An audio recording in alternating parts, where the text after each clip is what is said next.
मेरे लिए मेरे घर की चीज़ मैटर करती है, मेरी ज़रूरत मैटर करती है, मेरा औरत होना या मर्द होना नहीं मैटर करता। रात को 12 बजे अगर मेरी आपको मेडिसिन की ज़रूरत पड़ेगी तो मैं जाऊँगी। अब मैं बुलेट प्रूफ जैकेट पहन कर तो नहीं जा सकती ना। हम रावण के पुतले क्यों जला रहे हैं? अगर हम बुराई के नाम पर बुराई का दहन कर रहे हैं, हर दशहरे पर रावण का पुतला जला रहे हैं, तो किसी एक ऐसे भी रावण को जला दीजिए ताकि कोई दूसरा रावण तैयार ना हो। बेवकूफ़ों के लिए, अपराधियों के लिए ईश्वर ने अलग दुनिया नहीं बनाई, वो हम भाई हमारे बीच में ही पनपते हैं। तो उनके परिवार के लिए हो सकता है मैं गलत हूँ, मैं क्षमा चाहती हूँ, पर मैं औरत होने के नाते यही सोचती हूँ।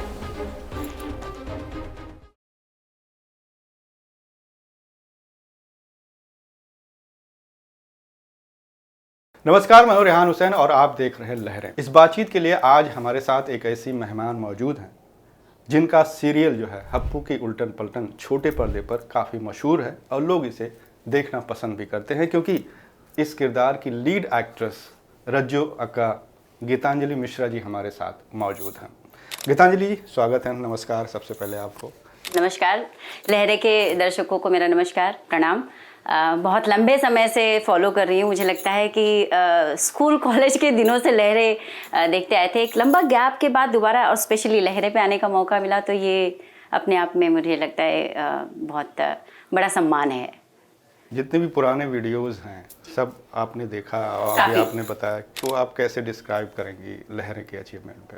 सर, मीडिया के लिए कहा जाता है कि यहाँ उगते सूरज को सभी सलाम करते हैं। जैसे कि आपका यहाँ आना और एक छोटे से इंटरव्यू के लिए इतना सेटअप करना, इतनी टीम के साथ आना, मुझे लगता है ये आपकी सक्सेस का राज है। अभी जितनी देर भी आपसे मुलाकात हुई, ऐसा लगा कि हम पहले से ही जानते हैं, मतलब इतनी मिलनसार बातें जी। ये जो खासियत है आपकी, इसको कैसे डिस्क्राइब करेंगे? मतलब आप ऐसे हैं ही या फिर किरदार की वजह से ऐसी बन गई? नहीं, मुझे लगता है कि इंसान का जो बेसिक स्वभाव होता है वो नहीं बदला जा सकता। तो मेरे बेसिक स्वभाव में है, मैं ऐसी हूँ, सबके साथ चाँव चाँव करते रहती हूँ। खुद को एनर्जेटिक, पहले सीन से लेकर आखिरी सीन तक 12-14 घंटे, और आप जो नहीं है वो बनकर प्रेजेंट करना है आपको। तो वो एनर्जी जो है वो ड्रॉप नहीं होनी चाहिए, इसलिए हमें मानसिक तौर पे अलग से एनर्जी जनरेट करनी पड़ती है इंटरनल। तो आज बहुत मज़ा आने वाला है आपको भी, क्योंकि हमारे साथ रज्जो जी मौजूद हैं। और हम बात करते हैं, 1 साल करीब होने को है जब आप इस शो में आई जी। इन 1 सालों को कैसे देखती हैं आप? कैसी केमिस्ट्री बनी है योगेश त्रिपाठी जी के साथ जो हप्पू का किरदार, या फिर और जो हिमानी जी के साथ कैसा रेपो है, उसके बारे में थोड़ा सा 1 साल का जो अनुभव है वो पहले शेयर करिए। हाँ, खैर हप्पू की उल्टन पलटन को 5 साल कंप्लीट हो चुके हैं। मेरा आगमन 1 साल पहले हुआ है, 1 साल कंप्लीट हो चुके हैं मुझे भी। और ये 1 साल, जैसे कि सर ने कहा कि मैं थोड़ी सी मिलनसार हूँ, तो मुझे ऐसे पता नहीं, दूसरों का मुझे नहीं पता, मुझे ऐसा लगता है कि मैं पहले दिन से यहीं पर थी और ज़्यादा कुछ नहीं बदला है। कल की बात है, मतलब पहले सीन करने जाते हैं तो ऐसा लगता है कि अच्छा ये हमारा पहला सीन है, एपिसोड का पहला सीन है, शो का पहला सीन है, और आखिरी सीन में ऐसा लगता है कि हम तो सालों से जानते हैं। तो बस पन्ने पलटे हैं और कुछ नहीं किताब के, वैसे ही ये किताब जैसी थी। तो लोकप्रियता की जो सीढ़ी थी इस शो ने आपकी और बढ़ा दिया है, ऑडियंस का प्यार जो मिल रहा है इस शो को खासकर, तो उसके बारे में क्या कहेंगी कि जो गीतांजलि पहले थी, इस शो ने गीतांजलि को और परिपक्व कर दिया, मैच्योर कर दिया, या थोड़ा सा और? हाँ, ये ज़रूर मैं कहूँगी। ये बहुत बढ़िया सा सवाल किया आपने, क्योंकि मुझे इंडस्ट्री में करीब 12-15 साल हो गए हैं ऑलरेडी, और अलग अलग तरह के अभिनय कर चुकी हूँ, अलग अलग तरह के कैरेक्टर निभा चुकी हूँ। कॉमेडी करने का ये पहला मौका मिला। सो कॉमेडी अपने आप में, मतलब जितनी आसान लगती है उतनी आसान होती नहीं है। कॉमेडी बहुत ज़्यादा सीरियस बिजनेस है। इस सीरियस बिजनेस को करने के लिए अपने आप को बहुत बूस्ट करना पड़ता है, और उसके लिए बहुत मेहनत करनी पड़ती है, इंटरनल मेहनत करनी पड़ती है, क्योंकि अपने भावनाओं पर नियंत्रण रखकर आपको कोई चीज़ डिलीवर करना थोड़ा सा मुश्किल है। पर हाँ, क्योंकि कहते हैं ना कि टीम वर्क, जो टीम है आपके साथ, योगेश जी हैं, हिमानी जी हैं, और जो हमारे बच्चे दिखाए हैं फैमिली में और भी मेंबर्स हैं, इन सभी का सपोर्ट ऐसा होता है कि वो कहते हैं ना कि एक दूसरे का हाथ पकड़ के आप लाइन बना के कारवे के साथ तरह आ जाते हैं। सो मैच्योर तो हुई हूँ मैं, ऐसे मैच्योर नहीं हुई पर यहाँ से ज़रूर मैच्योर हो गई हूँ। तो कैसे देखती हैं अपने आप को इस किरदार में रज्जो? जैसा कि जब आप आई थी तो चैलेंजेस बहुत थे, क्योंकि पहले की एक्ट्रेस ने एक मिसाल कायम की थी इस किरदार के लिए। तो चैलेंजेस कैसे फेस किया? मतलब क्या आपने तैयारी की एक्स्ट्रा, जो आप पहले जानी जाती हैं, जिस तरह से आपने कई सीरियल्स में काम किया है, और ख़ासकर इस रोल के लिए क्या एक्स्ट्रा एफर्ट और तैयारी आपने की?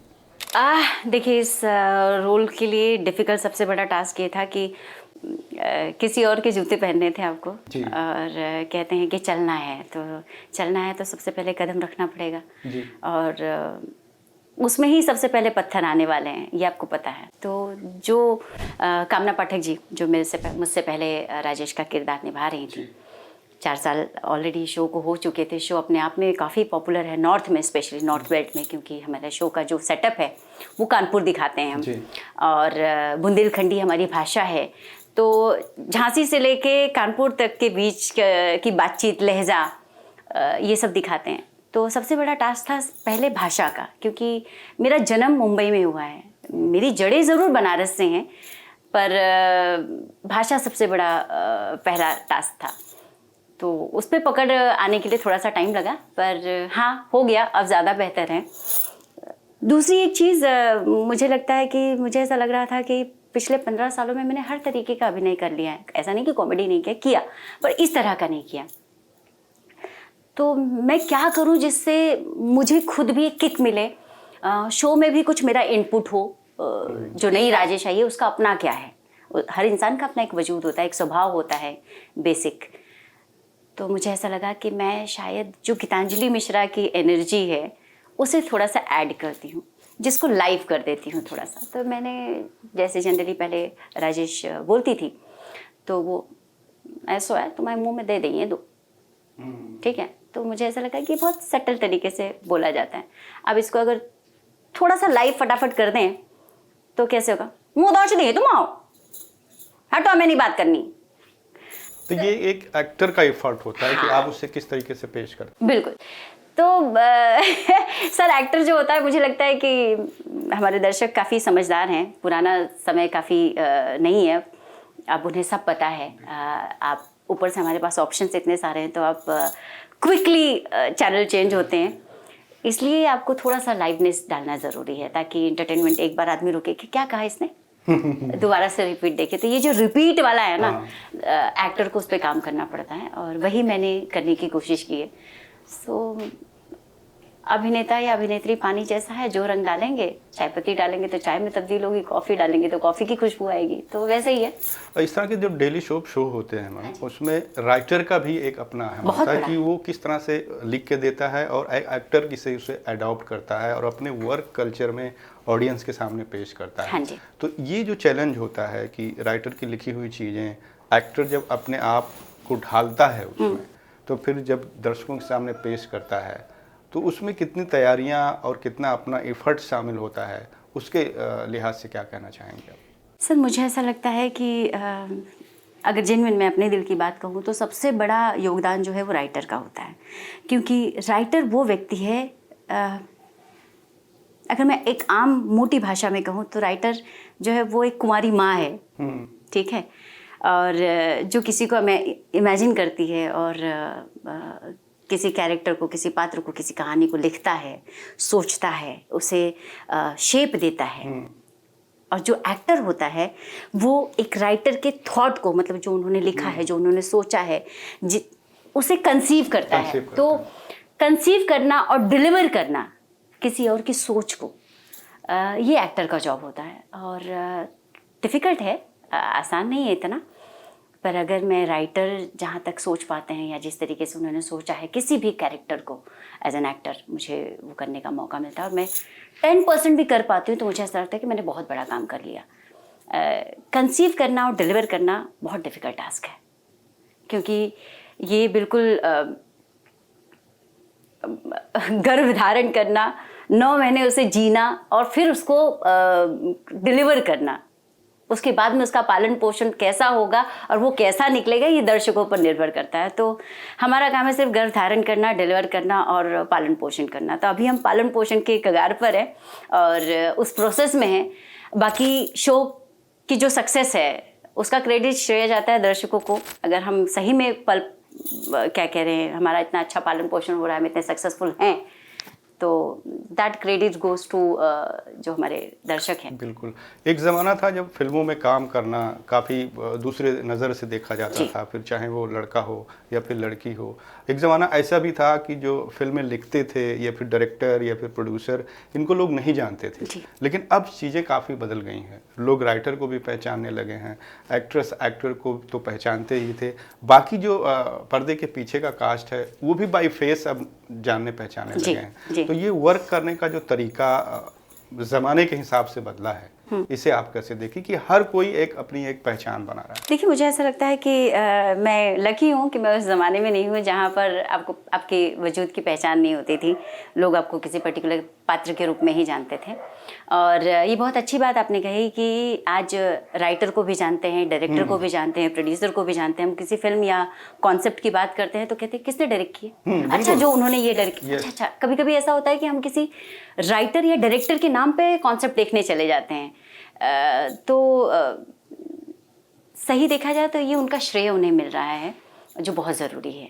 और इसका भी क्रेडिट दर्शक को जाता है, क्योंकि अब दर्शक इतना सेंसिबल हो गया है कि अच्छा ये एक्टर है, बढ़िया एक्टर है, ये डायरेक्टर है, सेंसिबल डायरेक्टर है, अच्छा ये प्रोड्यूसर है, वो ऐसे पैसा इन्वेस्ट करते हैं ऐसी जगह जहाँ पे वर्थ हो। तो उनका श्रेय, जिसका श्रेय उसे मिलना चाहिए, और उन्हें ये मिल रहा है, बहुत अच्छी बात है।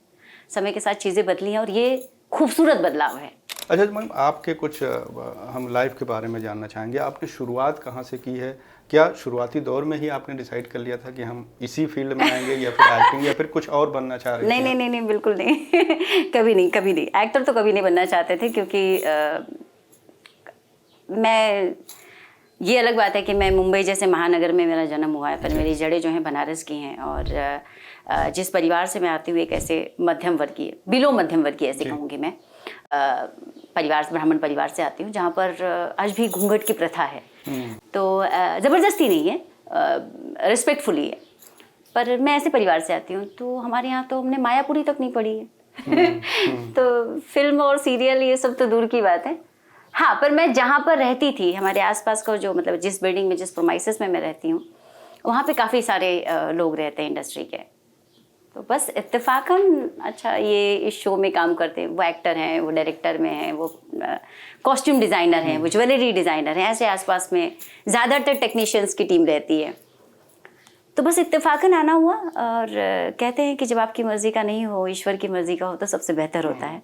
तो मेरे साथ बिल्कुल वैसा ही हुआ है। कभी नहीं सोचा था कि एक्टर बनूंगी, अब चाहती भी नहीं थी, बनना भी नहीं चाहते। सबसे ज़्यादा इम्पोर्टेंट तो ये है।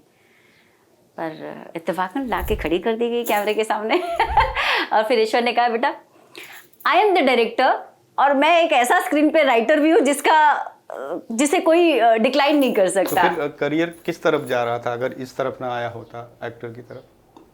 इतना सोचने का मौका ही नहीं मिला, सही देखा जाए। सही देखा जाए तो मैं कोई बिजनेस करना चाहती थी। स्पेशली मेरी जो दिनचर्या थी, या जो पारिवारिक परिवेश था, उसमें हमें घर में भी टीवी बहुत कम चलता था। हमने सिर्फ महाभारत, रामायण, इसी तरह के शो, चंद्रकांता, इसी तरह के शोज देखे हैं, या कोई हिस्टोरिकल मैथोलॉजी शो, या कोई ऐतिहासिक ऐसी चीज़ें जिससे कुछ ज्ञान मिले। तो ऐसी चीज़ें चलती थी घर में। एंटरटेनमेंट के नाम पे मुझे लगता है कि मैं बहुत छोटी थी, मैंने शायद ही कोई शो देखा होगा एंटरटेनमेंट के नाम, श्रीमान श्रीमती। हाँ, वो हमारे घर में पूरी कॉलोनी में लग जाता था, तो आवाज़ आती थी कि ऐसा भी कोई शो चलता है। घर वाली, ऊपर वाली, बाहर वाली, जो भी था, कॉमेडी शो था कोई। तो कभी नहीं सोचा था। तो पहली बार कब फेस किया आपने कैमरा, या फिर ऐसा कोई ऑफर आया? टर्निंग पॉइंट कहाँ हुआ? 2008 में, शायद 2008 की शुरुआती दिन में, दिसंबर जनवरी मेरे ख्याल से, 2007 दिसंबर या 8 जनवरी में मैंने पहली बार कैमरा फेस किया। और वो भी इत्तेफाकन, जैसे कि मैंने कहा कि मैं जिस कॉलोनी में रहती थी, वहाँ काफ़ी सारे टेक्नीशियंस रहते थे। तो मेरी एक मित्र हैं, सीमा चौधरी, और वो डायरेक्शन में हैं। आज की तारीख में वो डायरेक्टर हैं। तो बस उन्होंने किसी को कास्ट किया था, मैं रिप्लेसमेंट थी। रिप्लेसमेंट का जो चक्कर है मेरे साथ बचपन से जुड़ा हुआ है तो उन्होंने किसी को कास्ट किया था, वो बंदी समय पर नहीं पहुंची। और देखिए क्या है, ये जो फील्ड है यहाँ पे कमिटमेंट बहुत मैटर करता है, और स्पेशली एक्टर की रिप्लेसमेंट बहुत कम होती है, क्योंकि टेक्नीशियंस की हो जाएगी पर एक्टर की रिप्लेसमेंट बहुत कम होती है, क्योंकि एक्टर को एक नाम दिया जाता है, एक परिवार दिया जाता है ऑन स्क्रीन, एक कहानी का वो किरदार होता है। तो बस वो बंदी समय पर नहीं पहुंची, तो इत्तेफाकन जो मेरी मित्र थी उस समय कास्टिंग डायरेक्टर नहीं हुआ करते थे, डायरेक्शन टीम के जो एसोसिएट डायरेक्टर होते थे वही कास्टिंग कर दिया करते थे छोटे मोटे पात्रों की। यानी आपकी भी कहानी पूरी फिल्मी है? बिल्कुल फिल्मी है सर, ये मैं फिल्मी बैकग्राउंड से नहीं हूँ पर मेरी कहानी कंप्लीट फिल्मी है तो बस इत्तेफाकन लाके खड़ी कर दी गई और हो गया। उसके बाद से कभी स्ट्रगल भी नहीं किया, टू बी वेरी ऑनेस्ट, कोशिश भी नहीं करी। कहते हैं ना कि जब ईश्वर आपको जिस रास्ते पे लेके जाना चाहता है ना, तो अपने आप चीज़ें गढ़ते बिगड़ते जाती हैं। तो मेरे साथ वैसे ही हुआ, कभी कोशिश नहीं करी, कभी स्ट्रगल नहीं किया, कभी काम मांगने नहीं गए। एक काम किया और वहाँ पे जैसे आपसे अभी यहाँ हम बात कर रहे हैं, आपके ज़रिए इनसे मुलाकात हुई यहाँ पर, फिर कहीं उन्होंने नाम रेकमेंड कर दिया, कहीं उन्होंने नाम रेकमेंड कर दिया। कभी किसी शो, बड़े शो के लिए रिजेक्शन वगैरह ऐसा कुछ नहीं फेस? हाँ, रिजेक्शन भी हुआ है, और उस रिजेक्शन का मलाल बहुत लंबे समय तक था। कौन सा शो था?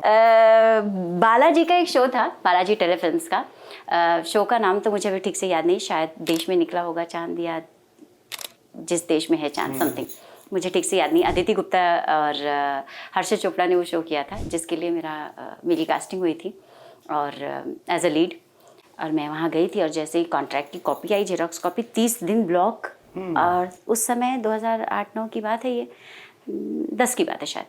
उस समय 30 दिन ब्लॉक, और आए दिन किससे सुनते थे कि बालाजी के सेट पे फलाना एक्टर बेहोश होके गिर गया, ये हो गया, वो हो गया। तो डर के मारे, मतलब नहीं 30 दिन ब्लॉक नहीं देना है और 30 दिन काम नहीं करना है, फिर मैं तो, मुझे छुट्टी नहीं मिलेगी, घर में क्या होगा ऐसे सारे वाहियात ख्याल आए, नहीं किया।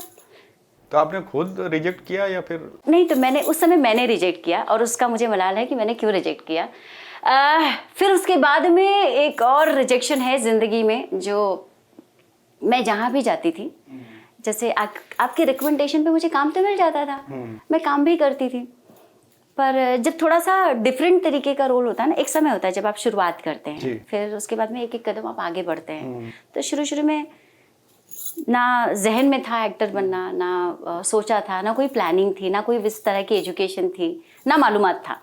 तो जिसने जो कहा, किसी ने कहा कि यहाँ पे बहन बनना है, ओके, यहाँ पे भाभी बनना है, ओके, ये पैसे मिलेंगे, ओके कभी कुछ सोचा नहीं। तो ऐसे ही चलते गया। एक बार एक बहुत बड़े शो का ऑफर आया था, again Balaji Telefilms, I been वहाँ पे, और ऑडिशन दिया। ऑडिशन तो बहुत ज़्यादा बढ़िया हुआ कि जो भी वहाँ पे करीब 35-40 लोग थे, और सभी ने तालियां वालियां बजाई, बहुत बढ़िया हुआ। उसके बाद में जो उनके एक स्टेप बाय स्टेप होता है ना, कि एक जनरल ऑडिशन होता है, फिर थोड़ा उसके ऊपर के लेवल के लोग होते हैं, जब फाइनल ऑडिशन जो होते हैं वहाँ पे सब कुछ तो बढ़िया हुआ। जो हमारी वहाँ की क्रिएटिव डायरेक्टर थी, डिसीजन मेकर जिसे हम कहते हैं, कि अब फाइनल होगा इसके बाद, तो उन्होंने कहा कि नहीं, इसका जो फेस है ना, ये टिपिकल रोती धोती बहुओं जैसा है, ये क्या नेगेटिव करेगी। बस हो गया रिजेक्शन। इस बात का दुख था कि उन्होंने रिजेक्ट कर दिया, और सारी तालियां वहीं की धरी रह गई। उसके बाद में कट टू 15 साल बाद, आज की तारीख में मुझे नेगेटिव के लिए सबसे पहले प्राथमिकता वही प्रोडक्शन हाउस देता है। तो ज़िंदगी में जब भी कुछ बुरा हो या गलत हो आपके साथ, उसे सीख लेकर चलिए, समझिए कि कुछ अच्छे के लिए हुआ है। जिन्होंने रिजेक्ट किया था ये कहकर कि इसका चेहरा टिपिकल पॉजिटिव महिला या औरत या लड़की जैसा है, ऐसा लगता है कि हमेशा घर की बहू या बेटी को ही रिप्रेजेंट कर सकती है, वो नेगेटिव कैरेक्टर क्या करेगी, कोमोलिका टाइप का आज वही प्रोडक्शन हाउस मुझे नेगेटिव के लिए बुलाता है, और मैं उनके साथ 3 शो कर चुकी हूँ एज अ नेगेटिव। और इतना ही नहीं, इसके अलावा मैंने बहुत सारे शो किए जहाँ पर मैंने ज़्यादातर नेगेटिव कैरेक्टर किए। मुझे इंडस्ट्री में भी लोग नेगेटिव कैरेक्टर के लिए जानते हैं। खासकर अगर आपके शो की बात करें, चाहे वो सावधान इंडिया हो या क्राइम पेट्रोल, जी। उससे आप ज़्यादा शोहरत पाई, या उस पे जो तरह तरह के किरदार आपके थे डिफरेंट शेड के, जी। या आपको जो आप अपनी टैलेंट दिखाने का मौका, उधर एक्टिंग का जो स्कोप मिला वो ज़्यादा मिला मेरे। हाँ जी, हाँ जी। तो उसके बारे में क्या कहेंगे? देखिए, सावधान या क्राइम पेट्रोल जो शो है, स्पेशली क्राइम पेट्रोल, ये इन्वेस्टिगेशन बेस्ड शो है। हाँ। ये कोई कॉमेडी शो नहीं है, ये कोई डेली सोप ड्रामा नहीं है, ये क्रिएटेड नहीं है, ये फिक्शन बिल्कुल नहीं है। ये एक दुर्भाग्यवश कोई ऐसी घटना घटित हुई है जो नहीं होनी चाहिए थी समाज में, पर हुई है, हमारे समाज का हिस्सा है। तो उसको एक नाट्य रूपांतर दिया जाता है, अवेयरनेस किया जाता है, क्योंकि हर इंसान ना तो न्यूज़पेपर पढ़ता है, हर इंसान ना तो टीवी देखता है, और बहुत बार ऐसे होता है कि हम अपने घरों में कोई ऐसी चीज़ चलते रहती है तो हम स्विच ऑफ कर देते हैं कि हमारे छोटे छोटे बच्चे हैं, उन पर पता नहीं क्या असर पड़ेगा, और किस तरह से इस चीज़ को लेंगे। तो जो क्राइम सीरीज आई हैं इंडस्ट्री में, स्पेशली अगर क्राइम पेट्रोल की बात करूँ, तो उन्होंने अवेयरनेस फैलाने के लिए, और वो इन्वेस्टिगेशन पे बेस्ड शो था, तो किसी एक घटना को हम नाट्य रूपांतर दिया जाता था सिर्फ 10% चेंजेस के साथ, कि मतलब कैरेक्टर का एक नाम होता था, एक जगह, ताकि जिसके साथ भी कुछ हुआ है, भले वो कल्प्रिट हो या विक्टिम हो, उसको एनहांसमेंट ना मिले जी, या ये देखकर कहीं वो ज्यादा पहचान में ना आए। तो जगह और नाम चेंज, पात्रों के नाम चेंज किए जाते थे, दैट्स इट। हम उस नाट्य रूपांतर का हिस्सा होते थे। कोशिश ये रहती थी, क्योंकि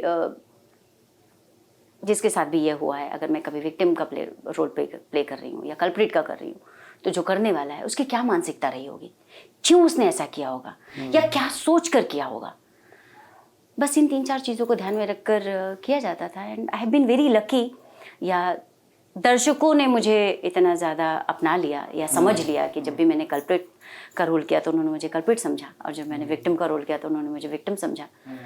तो उससे पहचान थोड़ी ज़्यादा मिल गई। और क्योंकि जब कोई सत्य चीज़ों पर आधारित घटना होती है तो लोगों का फोकस ज़्यादा होता है। लोग जानना चाहते हैं बहुत सारे कि क्या हुआ था, क्यों हुआ था, कैसे हुआ था, और उसको रिप्रेजेंट करने का जो तरीका था ट्विस्ट एंड टर्न्स के साथ, क्राइम पेट्रोल सिर्फ उतना ही करता था। पॉपुलर शायद इसीलिए हुई क्योंकि नेगेटिव कैरेक्टर ज़्यादा इन्हांसमेंट, गलत चीज़ों को हमारे समाज में वैसे भी थोड़ी ज़्यादा पॉपुलैरिटी मिलती है। तो मुझे पॉपुलेशन और ना तो ये पॉपुलैरिटी दोनों ही नहीं अच्छी लगी जो नेगेटिव कैरेक्टर से मिली। ज़्यादातर लोगों को लगता है कि मैंने जो भी कैरेक्टर नेगेटिव निभाए हैं वो वैसे ही हैं। जैसे आजकल OTT एक प्लेटफॉर्म है, कलाकारों को काम करने का एक अलग दायरा मिल रहा है, काम भी लोगों को मिल रहा है, जो सिर्फ टीवी और फिल्मों तक सीमित होते थे, अब एक और प्लेटफॉर्म बढ़ गया है, रोजगार का जरिया हो गया। तो वैसे ही दौर में एक तरफ क्राइम पेट्रोल और सावधान इंडिया भी था कि जो कलाकार कहीं काम ना मिले या फिर ना मिले, लेकिन वहाँ काम ज़रूर मिल जाता था जी। तो OTT जो प्लेटफॉर्म है उसे आप कैसे देखते हैं, खासकर कंटेंट को लेकर, जिस तरह से क्रिटिसाइज OTT प्लेटफॉर्म हो रहे हैं, खासकर जो यूथ हैं हमारे उनको बरगला रहे हैं, तो उस कंटेंट को लेकर आपका क्या नज़रिया है? देखिए, 2 सवाल हैं। एक तो जहाँ तक रोज़गार की बात है जी, तो मुझे लगता है कि बहुत अच्छा है कि हर किसी को रोज़गार मिल रहा है। और आपने जिक्र किया कि क्राइम पेट्रोल या सावधान, जिनको कहीं काम नहीं मिलता था वहाँ काम मिलता था, वो उन्हें काम इसलिए मिलता था क्योंकि उनको हीरो या हीरोइन नहीं चाहिए होते थे, उनको कैरेक्टर्स चाहिए होते थे, उनको रियलिज्म चाहिए होता था, वो रियलिस्टिक चीज़ें दिखाते थे, तो उनको रियल चेहरे चाहिए होते थे, अभिनय करने वाले चेहरे नहीं चाहिए होते थे। तो जिसने कभी कुछ किया ही नहीं है उसके लिए सब कुछ नया है, तो उसका रिएक्शन नेचुरल आएगा। अब जब मैं यही चीज़ 10 बार कर चुकी हूँ तो मेरे रिएक्शन में और जिसने कभी नहीं किया उसके रिएक्शन में फ़र्क होगा। शायद इसीलिए उन्हें क्राइम पेट्रोल या सावधान में काम ज़्यादा मिला। रोज़गार का जरिया तो ओपन हो गया, पर उसके बाद में क्या? उसके बाद में वो सारे लोग बेरोज़गार हो गए। ठीक है, तो ये गलत हुआ। क्यों? क्योंकि आपने एक प्लेटफॉर्म तो दे दिया, वो सस्टेन करने वाला प्लेटफॉर्म नहीं है, लंबा समय तक सस्टेन करने वाला नहीं, पर जिसने यहाँ पर काम कर लिया है फिर उसकी उम्मीद बंध जाती है। और जब वो उम्मीदों पे खरा नहीं उतरता है, उम्मीदें उसकी पूरी नहीं होती हैं, तो कभी कभी हर कोई सक्षम नहीं है या हर कोई दिमागी तौर पर इतना मजबूत नहीं है कि एक्सेप्ट कर ले। तो मुझे ऐसा लगता है कि ये गलत भी हुआ एक तरीके से, और आगे भगवान जाने, ईश्वर उनका साथी बने। रही बात कंटेंट की और OTT की, सर देखिए, OTT में अगर काम की बात करें तो बहुत सारे कंटेंट है। आज इतने OTT प्लेटफॉर्म हैं, हर जगह कुछ ना कुछ नया नया बन रहा है, नए नए तरीके से बन रहा है, नए नए तरीके के कॉन्सेप्ट आ रहे हैं, रियलिस्टिक कॉन्सेप्ट आ रहे हैं। मतलब टेलीविजन या फिल्मों में जिन चीज़ों की एक्सेप्टेंस नहीं होती, उससे भी OTT उसी पे फोकस कर रहा है, शायद इसीलिए ताकि दर्शक खींचे, और काफ़ी हद तक कामयाब भी है। तो क्या इससे टीवी पर कुछ खतरा उत्पन्न हो रहा है कि ऑडियंस उधर चली जाएगी, इधर ऑडियंस कम हो जाएगी, तो इस पे सीरियल्स पे या व्यूअर्स पे कुछ फर्क पड़ेगा? बिल्कुल। तो इसे आप पॉजिटिव देखती हैं या फिर नेगेटिव तरीके से? ये एक तरीके से नेगेटिव है सर। नेगेटिव इसलिए है क्योंकि सबसे पहली बात, जो टीवी का कंटेंट है वो 90% की बात करें, 90% बहुत बड़ा ह्यूज अमाउंट है, फैमिली ओरिएंटेड कंटेंट है। बिल्कुल ठीक है, भले हमने उसमें नेट की साड़ियाँ दिखा दी हैं, पर साड़ियाँ ही दिखाई हैं, मतलब हम कहीं ना कहीं अपने कल्चर को बचा के रखना चाहते हैं। हम न्यूक्लियर फैमिली दिखा रहे हैं, पर भी हम दादा दादी नाना नानी जिक्र करते हैं। हम एक परिवार दिखाते हैं जहाँ पे जॉइंट फैमिली होती है, अगर जॉइंट फैमिली नहीं है तो नेबर्स हैं, आसपास के लोग हैं जिनके बीच में गिव एंड टेक है, जिससे हम धीरे धीरे दूर होते जा रहे हैं। यानी कल्चर और जो हमारी संस्कृति है उसे आगे बढ़ा रहे हैं। आगे, हाँ, तो टेलीविजन जो है उसे जोड़ के रख रहा था और रख भी रहा है अभी तक भी। अगर मैं अपने ही कॉन्सेप्ट की बात करूं तो हप्पू की उल्टन पलटन फैमिली, जहाँ पे सास भी है, ससुर जी इस दुनिया में नहीं है पर फिर भी हैं, ठीक है। 8-9 बच्चे दिखाए गए हैं, 9 बच्चे हैं, एक पुलिस वाला है, और पुलिस वाले का ट्रांसफर, मतलब गवर्नमेंट जॉब में ट्रांसफर बहुत कॉमन सी बात है, कहीं कहीं पे ट्रांसफर हुआ है। मुझसे लोग पूछते हैं कि आपके बच्चे 9 बच्चे 9 भाषाएं क्यों बोलते हैं? भाई मैं सबसे पहले अपने दर्शक को ये समझा दूं, अगर इतना ही लॉजिक आप लगा रहे हैं तो ये भी लॉजिक लगाइए कि 9 बच्चे हैं 9 जगह पे। मैं प्रेग्नेंट थी, और जब मैं प्रेगनेंसी में शायद हरियाणा में कहीं मेरे पति का ट्रांसफर हुआ था, तो मेरी बच्ची पे हरियाणवी असर हो गया, बच्चों के साथ खेल रही थी, हरियाणवी बोलने लग गई, उसके बेस में आ गया वो। जैसे मैं मराठी बोलती तो लोगों ने कळणार पण नहीं उड़ी कि यूपी वाली है। खैर, सो moral of the story is this कि हमारा जो बेस है वो बहुत मैटर करता है।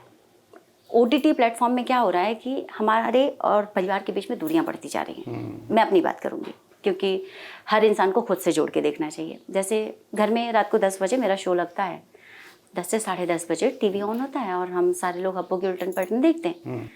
पर उसके बाद बहुत बार ऐसा होता है कि मैं नहीं देख पाई, तो मैंने ऑन किया और अपना पर्सनल स्पेस में देख रही हूँ। बहुत बार ऐसा होता है कि घर में मेहमान आए, 2 घंटे बाद देख रही हूँ, तो एक तरीके से अच्छा है कि मेरे लिए वो कंटेंट अवेलेबल है। पर एक तरीके से स्पेशली टीनेज, उनके आकर्षण का केंद्र कुछ और होता है। जिन चीज़ों को हम कहते हैं ना कि बंद मुट्ठी लाख की खुल गई तो खाक की, तो ये जो बंद मुट्ठी जिससे माँ बाप मना करते हैं कि बेटा ये नहीं देखो, इसमें गाली गलौज है, इसमें ये है वो है, ये आपके लिए अच्छा नहीं। जब हम जॉइंट फैमिली में थे तो हमारे अंदर वो डर था, वो शर्म थी। अब OTT पे बहुत सारे ऐसे कंटेंट आ गए, इतने सारे हमारे पास प्लेटफॉर्म आ गए, बहुत सारे फ्री में जो OTTs अवेलेबल हैं, जहाँ पे पैसे देने हैं, तो वहाँ पे फिर भी बच्चा हो या माँ बाप हो, हमको खरीदना है। आपको एक लिमिटेड चीज़ें अलाउ हैं फैमिलीज़ में, तब भी आपको सवाल आप पे उठता है। लेकिन जो फ्री वाले कंटेंट हैं स्पेशली, तो वो कुछ, उनके पास कुछ भी प्रोडक्ट हैं और आपको कुछ भी देखना अलाउ है। वहाँ पे खाली कहने के लिए कि आर यू 18+। तो क्या सेंसरशिप OTT पे हो? सर मैं चाहती हूँ कि सेंसरशिप हो। अगर जनरली मेरी राय या मेरी सुनी जाए तो मैं कहूँगी कि सेंसरशिप हो। और साथ में मुझे नहीं पता कि मैं गलत हूँ या सही हूँ, पर जैसे कि अभी आपने सवाल किया, इत्तेफाकन मेरे जहन में ये बात आई कि ये जो क्वेश्चन मार्क आता है ना कि 18+, आर यू किड, एडल्ट, ये कौन सा पैमाना है, कैसे आप तय कर पाएंगे? मैं तो झूठ भी बोल सकती हूँ ना। तो जैसे हमारे हर जगह बैंक अकाउंट में यहाँ वहाँ एक लिंक होता है, एक कुछ होता है कि आपको इन्फॉर्मेशन देनी है, वैसे ही उस पर्टिकुलर व्यक्ति की, जो भी व्यक्ति विशेष है, उसके बारे में जानकारी लें। अगर आप इतने क्या कहते हैं विचारधीन हैं कि आप किसको क्या दिखा रहे हैं, तो उसके लिए कोई तो आपका स्पेसिफिकरण होना चाहिए जिससे ये कंफर्म हो कि कौन देख रहा है। बिल्कुल। महिला सुरक्षा को लेकर मेरा एक सवाल है कि सरकारें जो भी आती हैं वो प्राथमिकता देती हैं कि बेटी पढ़ाओ, आगे बढ़ाओ, या महिला सुरक्षा को लेकर सख्त से सख्त कानून बने कि वो अपने वर्किंग प्लेस पे सुरक्षित रहें। लेकिन आए दिन देश में कुछ ऐसी घटनाएं होती हैं जिससे हम शर्मसार होते रहते हैं। खासकर कोलकाता रेप केस की अगर हम बात करें, या फिर अभी हाल ही में बदलापुर में 2 मासूम बच्चियों के साथ जो कुछ हुआ, तो इस पर आप क्या कहना चाहेंगे? क्या मतलब सरकारें जो आ रही हैं वो कह कुछ रही हैं, कर नहीं रही हैं, या फिर कानून बनाने में हिचक रही हैं वो कि आखिर क्यों ऐसा हो रहा है, बार बार वो घटनाएं रिपीट हो रही हैं? सर, ये बहुत अहम सवाल है और बहुत गहरा भी है। बेटी किसी की भी हो, बेटी पढ़ाना और बेटी बचाना, जी ठीक है। और बहुत सारे ऐसे स्लोगन आपने देखे होंगे, जितनी सरकारें आई या जितने भी पार्टियां हैं, कोई कहता है कि बेटी पढ़ाओ बेटी बचाओ, कोई कहता है कि पढ़ी लिखी लड़की रोशनी घर की, है ना, कोई कहता है 2 बच्चा सबसे अच्छा। तो ऐसे बहुत सारे स्लोगन हैं। दिक्कत यह है कि हमारी ज़िंदगी और हमारी जो रोज़मर्रा की ज़रूरतें हैं, जो रोज़मर्रा के चीज़ें हैं, वो सिर्फ स्लोगन तक रुक गई हैं। ऐसा नहीं कि कानून नहीं बना है। निर्भया केस के बाद कानून बढ़ा, फास्ट ट्रैक आया कोर्ट में, फॉलोअप कितना हुआ? कानून भी बना है, चीज़ें हो भी रही हैं, सिर्फ वो फास्ट नहीं हो रही उतनी फास्ट जितनी गति से, जितनी गतिविधियाँ हो रही हैं। ये बहुत ही जघन्य अपराध है कि कोलकाता की चाहे डॉक्टर का केस हो, चाहे बदलापुर का केस हो, चाहे XYZ, हम कितने, प्रियंका रेड्डी का केस बेंगलोर वाला, यस यस, ठीक है। हम पढ़े लिखे समाज की बात करते हैं, तो पढ़ा लिखा समाज सिर्फ जो पढ़ लिख कर लड़की या लड़का डॉक्टर बना है, बनी है, वही नहीं है। समाज भी तो पढ़ा लिखा है, विकसित समाज में है। तो हमारी ये विकसित समाज की जो सोच नहीं है, ये विकृत समाज की सोच है कि अगर कोई लड़की 10 बजे के बाद जा रही है, कहीं जा रही है, तो उसका रेप हो जाना, उस पर अटैक होना, एसिड अटैक होना, ये विकृत समाज की निशानी है, विकसित समाज की नहीं है। तो पढ़ा लिखा या अनपढ़, इससे कोई फर्क नहीं पड़ता। फर्क पड़ता है आपकी सोच से, आपकी मानसिकता से। तो हमारी जो मानसिकता दिन ब दिन हो रही है, वो जानवरों वाली हो रही है। अगर मुझे लगता है कि जो कानून बना है, मतलब ये मेरा अपना व्यक्तिगत मानना है, मैं किसी पार्टी, किसी संस्था, किसी व्यक्ति विशेष को संबोधित नहीं कर रही। मेरा अपना व्यक्तिगत मानना यह है, एक औरत होने के नाते, एक पढ़ी लिखी जागरूक महिला होने के नाते, एक रिस्पॉन्सिबल इंडियन सिटीजन होने के नाते, एक टैक्स पेयर होने के नाते, मेरे घर में भी बच्चे हैं, मेरी भी माँ है, मेरी भी बहन है, मेरी भी दोस्त यार हैं। इसलिए मुझे ऐसा लगता है कि ये जो कानून व्यवस्था बनी, कानून तो, संविधान तो कब का रचा हुआ है। ट्रांसलेशन 2052 में, 1952 में हो चुका था, है ना। आज़ादी हमें 47 में मिल चुकी थी, पर हम वही नहीं है ना, हम और आगे 70-75 साल आगे बढ़ चुके हैं जी। पर व्यवस्थाएं भी बढ़ी हैं, डेवलपमेंट भी हुआ है। इसके पहले नहीं होता था, ऐसा भी नहीं है। पर अब जब वो उजागर हो रहा है, ओपन हो रहा है, तो ओपनली वो शटडाउन क्यों नहीं हो रहा है? जो सजाएं मिल रही हैं, ऐसा नहीं कि लोगों को सजा नहीं हुई, आरोपी पकड़े गए, आरोप प्रत्यारोप होना अलग बात है, निंदा होना अलग बात है, पर सिर्फ निंदा तक ही सीमित क्यों है? अगर मैं अपराधी हूं, मैंने गुनाह किया है, मैं गुनाह कबूल कर रही हूं, मुझ पर गुनाह साबित हो चुका है, फॉर एग्जाम्पल कोर्ट के द्वारा, कानून व्यवस्था के द्वारा, तो मुझे अपराध भी मिलना चाहिए ना। और जब सामाजिक तौर पे मैंने अपराध किया, मैंने ओपनली अपराध किया है, हाहाकार मचा हुआ है शहरों में, घरों में, गाँवों में, लोग अपनी बेटियों को, मतलब आज की 2024 में भी लड़कियां हमारी 10 बजे के बाद, अगर महानगरों की बात नहीं करूँ, छोटे कस्बों शहरों की बात करें, वहाँ पे भी लड़कियां पढ़ती हैं। आज की तारीख में सबसे छोटे छोटे जो राज्य हैं, वहाँ की लड़कियां देश को रिप्रेजेंट कर रही हैं।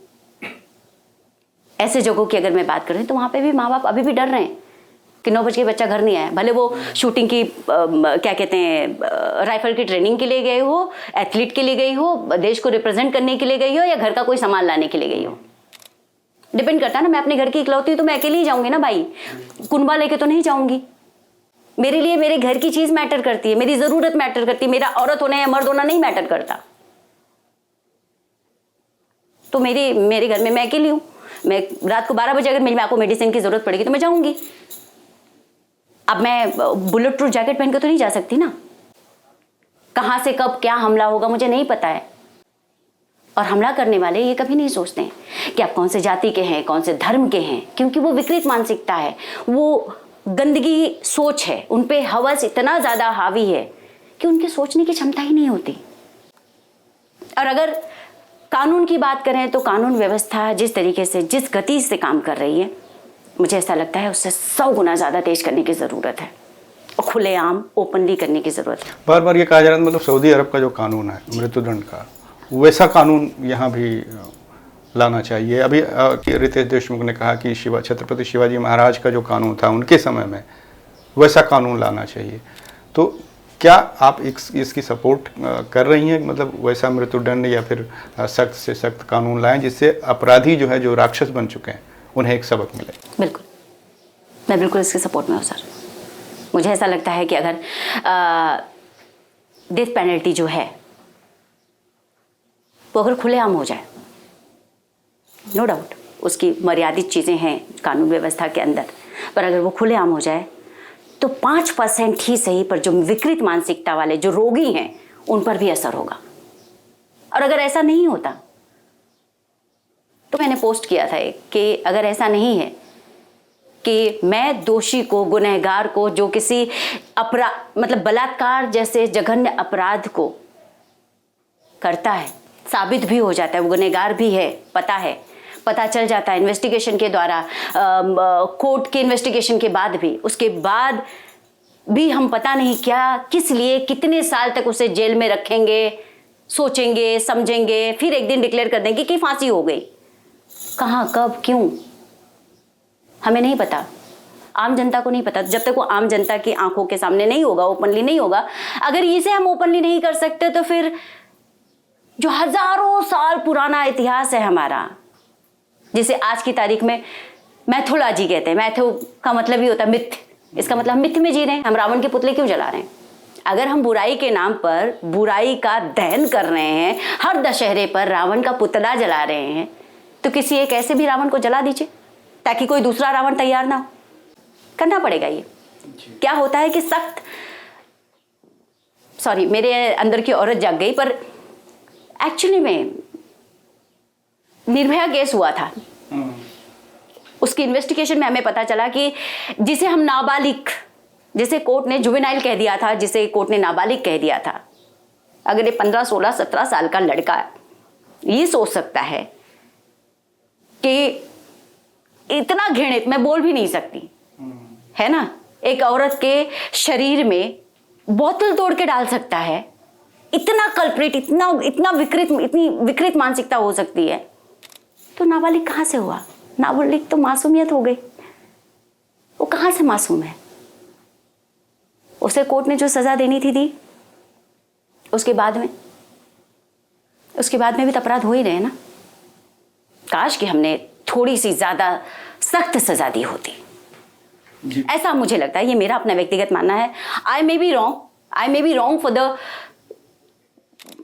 अगर कल्प्रिट है तो उसका भी परिवार होगा, कहीं ना कहीं से तो जमीन से तो आया नहीं है ना, इसी दुनिया में उसने जन्म लिया है। बेवकूफ़ों के लिए, अपराधियों के लिए ईश्वर ने अलग दुनिया नहीं बनाई, वो हम भाई हमारे बीच में ही पनपते हैं। तो उनके परिवार के लिए हो सकता है मैं गलत हूँ, मैं क्षमा चाहती हूँ, पर मैं औरत होने के नाते यही सोचती हूँ। मैम आप मराठी भी बहुत अच्छी बोलती हैं। हाँ जी। कुछ अलग भाषा में कुछ करने का या ऐसा कुछ ऑफर मिले, खासकर मराठी लैंग्वेज में, जी तो आपने अब तक किया है या फिर? नहीं, मैंने किया नहीं है, मुझे ऑफर भी नहीं मिला, पर मैं करना चाहूँगी क्योंकि अलग अलग फ्लेवर को आजमाना चाहिए। और लोग साउथ में काम करते हैं, वहाँ की लैंग्वेज नहीं आती, लेकिन फिर भी वो अपना नाम कमा रहे हैं। आपको तो बाकायदा माशाल्लाह अच्छी खासी मराठी आती है तो आपको। हाँ, मतलब ज़्यादातर महाराष्ट्र, और लकीली क्या होता है कि आप कोई भाषा बोलते हैं, ज़्यादातर लोगों के साथ ऐसा होता है कि आप उसका लहजा नहीं पकड़ पाते हैं। हर भाषा का एक लहजा होता है, एक स्पेसिफिक टोन होता है। सो आई एम ब्लेस्ड कि मुंबई में जन्म होने की वजह से, आस पड़ोस में महाराष्ट्रियंस ज़्यादा होने की वजह से इंट्रैक्शन का जो लेवल रहा है, तो मेरे अंदर वो राइटिंग की भी क्षमता उतनी ही स्ट्रॉन्ग है, रीडिंग की भी है और बोलने की भी है। तो मराठी पे अच्छी खासी पकड़ है मेरी। आशा करूँगी कि हाँ, मैं गाना भी मराठी में गा लेती हूँ खाली भोजपुरी में ये पकड़ नहीं है मेरी। तो कोशिश, मतलब आपके ज़रिए मुझे लगता है कि कोई ना कोई ऑफर आ जाएगा मुझे मराठी का शादी को लेकर मैम आप एक जगह मैंने पढ़ा कि आपने कुछ डिसाइड किया कि शादी नहीं करेंगे। किसका भला हुआ है शादी करके? सारे जोक्स तो शादी पे ही होते हैं, सारे जोक्स मतलब जितने मर्दों से बात कर लो बीवी के ऊपर जोक है। हाँ। तो इसका मतलब कुछ तो है ना गड़बड़ी। खैर मजाक अपनी जगह। हाँ पर नहीं, मुझे नहीं लगता कि शादी इतनी आवश्यक है जिंदगी में। तो उसके पीछे कुछ रीजन या फिर कुछ रीजंस तो बहुत सारे हैं, बहुत सारे कारण हैं, पर एक इम्पॉर्टेंट कारण ये है कि मेरी अभी जो प्राथमिकता है इस जीवन में, मेरी बहन के 2 बच्चे हैं और उनको मेरी ज़्यादा आवश्यकता है, उनको माँ की ज़्यादा आवश्यकता है। तो औरत का जो बेसिक है ना स्वभाव, वो माँ होता है। केयरिंग, त्याग या फिर अपनाना। जब वो किसी को दिल से अपनाती है तो माँ के रूप में अपनाए, बहन के रूप में अपनाए, बेटी के रूप में अपनाए या किसी की पत्नी के रूप में अपनाए, वो तन मन धन तरीके से अपनाती है। तो मैंने कुछ ऐसी थी ज़िंदगी में दिक्कतें, अब उन बच्चों को मैंने एक तरीके से अपना लिया है। तो मेरी पहली प्राथमिकता वो है। मुझे ऐसा लगता है कि अगर मैं शादी करूँगी और अपने बच्चे प्लान करूँगी, नेचुरल सी बात है, जो प्रोसेस है वो एक तरीके से, तो मेरा फोकस डाइवर्ट हो जाएगा। तो बहन के बच्चों को आपने अडॉप्ट किया है या फिर? सर फिर से वही कानून की बात आ गई कि हमारा कानून जो है यहाँ पर भी अड़ंगा डालता है। कानूनी जो दाव पेच हैं उसके हिसाब से, क्योंकि मैं शादीशुदा नहीं हूँ, क्योंकि मेरे बाप दादाओं की इतनी प्रॉपर्टी मेरे नाम पे नहीं है, या जो कानूनी मर्यादित लाइन है, रेखा है, मैं उसके अंडर लेस प्रिविलेज हूँ।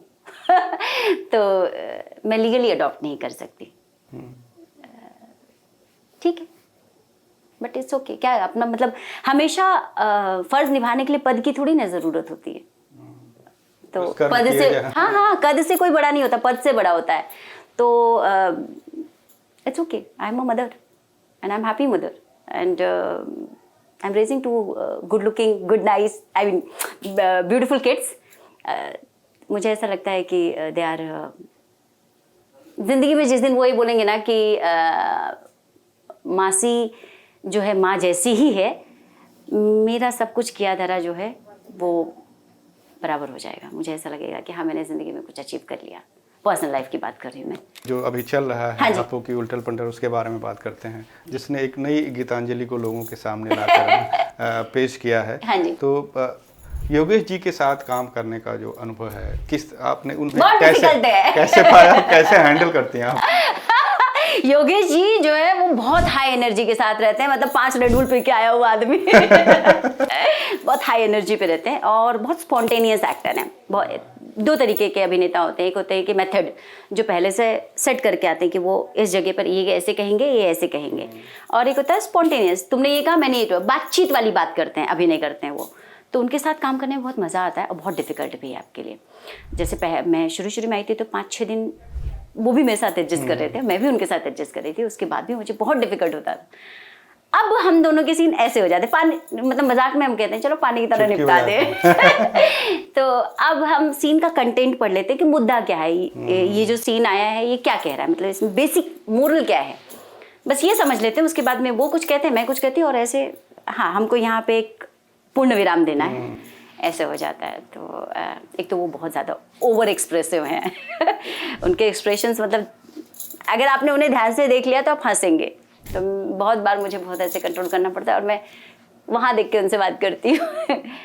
मज़ा आता है उनके साथ काम करने में। हिमानी जी की वेल ट्रेंड हैं, एनएसडी के स्टूडेंट हैं, वो वहाँ से निकले हैं जी। तो उनके साथ काम करने का एक अलग ही मज़ा आता होगा। किस तरह से काम करती हैं? बिल्कुल हाँ, वो कहानी में मेरी सास नहीं, वो जिंदगी में भी मेरी सास हो गई हैं। उनके साथ मतलब काम करने का ऐसा है कि ऑफ स्क्रीन मैं उनसे बहुत कुछ सीखती हूँ कि कितने प्रोफेशनल तरीके से आपको रहना चाहिए, कितना प्रोफेशनल कट टू कट आपको गिव एंड टेक करना चाहिए। और सेट पर भी, ड्यूरिंग द सीन्स भी, जब वो जनरल बातचीत करती रहेंगी, रीडिंग करते रहेंगी, तो वो अलग होती हैं, और एक्शन पे वो अलग होती हैं। ऐसा श्रीदेवी के लिए कहा जाता था, श्रीदेवी जी के लिए ऐसा कहा जाता था कि कैमरा ऑन होते ही, एक्शन होते ही वो बिल्कुल अपोजिट हो जाती हैं। हिमानी मैम का भी ऐसे ही है कि मतलब जैसे ही एक्शन होता है वो हिमानी शिवपुरी से अलग हो जाती हैं। जिस हिमानी शिवपुरी जी को मैं एक्शन के पहले जानती हूँ और एक्शन के बाद वाली वो बिल्कुल अलग होती है। तो एवरी डे वो अलग एनएसडी ट्रेनिंग चल रही है हमारी। अच्छा, चलते चलते कुछ दर्शकों से कुछ कहना चाहेंगी? दर्शकों से मैं क्या कहूँ, दर्शक मुझसे कहते हैं हमेशा, दर्शक ये कहते कोई हैं अगर डायलॉग हो इस शो का? इस शो के बहुत सारे डायलॉग हैं, जनरली मैं बोलते रहती हूँ, मुंह दौच नहीं है तुम आओ, हम तुम्हारे उम्मीदों पे खरे नहीं उतरे तो तुम मुंह दौच नहीं हो, हम आओ। यही कहूँगी मैं। वैसे लहरे को मैं ज़रूर शुभकामनाएं दूँगी। इतना लंबा समय सफ़र तय करना अपने आप में बहुत बड़ी अचीवमेंट है, और आशा करती हूँ कि लहरे जो है ऐसे ही काम करते रहे और 10 साल बाद भी मैं ऐसे आपके साथ इंटरेक्ट हूँ।